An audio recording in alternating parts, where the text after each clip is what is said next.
So let's look at number 8 in section 3.8. This is on implicit differentiation. This is the last topic we have going into our second test.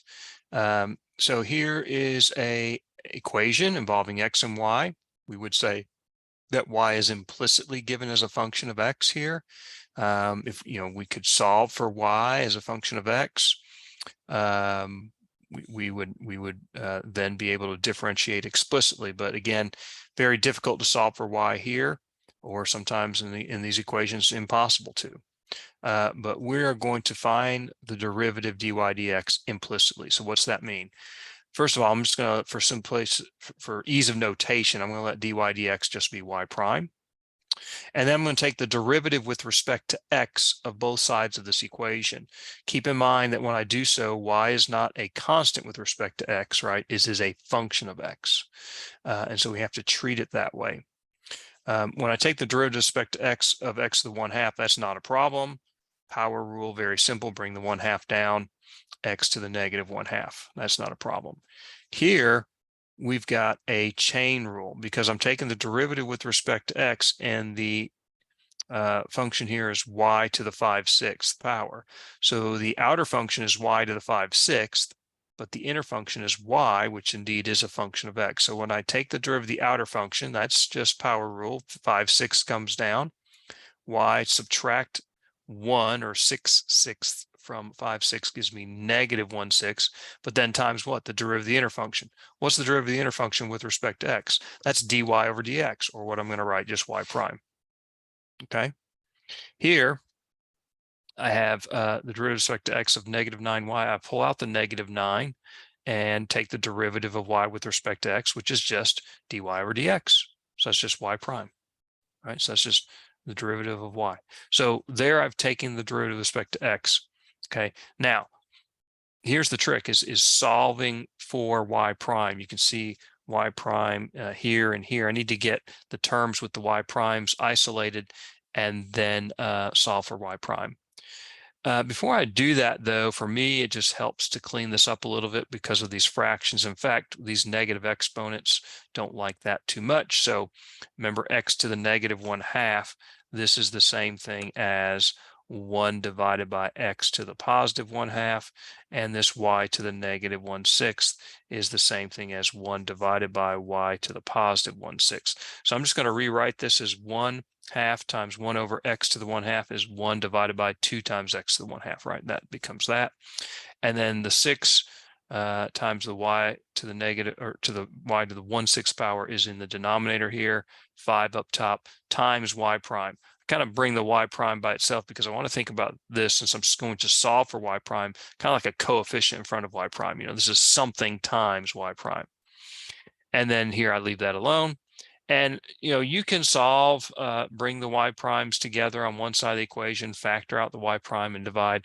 But because of these fractions, one thing to make your answer look a little nicer could be to clear out the fractions. How do we do that in an equation? Multiply both sides by the least common denominator. Look at my two denominators here. Of course, there's 1 here is the denominator, so I don't need to worry about that. But 2 and 6, what's the least common multiple of 2 and 6? Obviously, it's 6. And then I've got an x to the 1/2 and a y to the 1/6. So all of this becomes the least common denominator. So if I multiply both sides of the equation by this, I'm not going to change the solution for y prime. It will just look nicer. So 6x to the 1/2 times y to the 1/6 power. I go ahead and multiply this by it, this by that, and of course I have to multiply this side by that. Now over here, some canceling occurs, right? 2 goes into 6 3 times. The x to the 1/2 powers, or square root of x's, cancel. Here, 6's cancel. Y to the 1/6 power can divide numerator and denominator by that. So cleaning this up, I get rid of the fractions. Okay, here I just have 3 times y to the 1/6 power. Here I have x to the 1/2 power times 5, or 5x to the 1/2 power times y prime. Here, I don't have any canceling, so I just have to multiply. Negative 9 times 6 is negative 54. I get x to the 1/2, y to the 1/6, and then y prime. Again, I put the y prime at the end because I'm thinking about all this as a coefficient in front of y prime.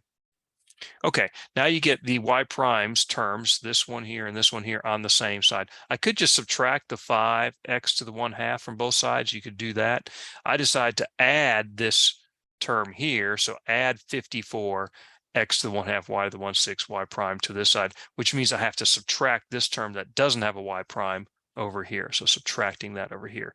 Now I have my y prime terms on the same side. I will factor out the y prime, leaving me 5x to the 1/2 plus 54 x to the 1/2 y to the 1/6. So this stuff now is multiplied y prime equal to this. So I can solve for y prime by dividing both sides by this. I'm going to take this -3y to the 1/6 and divide it by this whole thing. Almost ran out of room there, sorry, but it's the same expression there.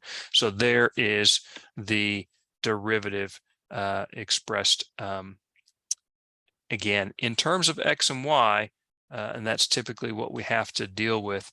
Very difficult to get it sometimes in terms of x only.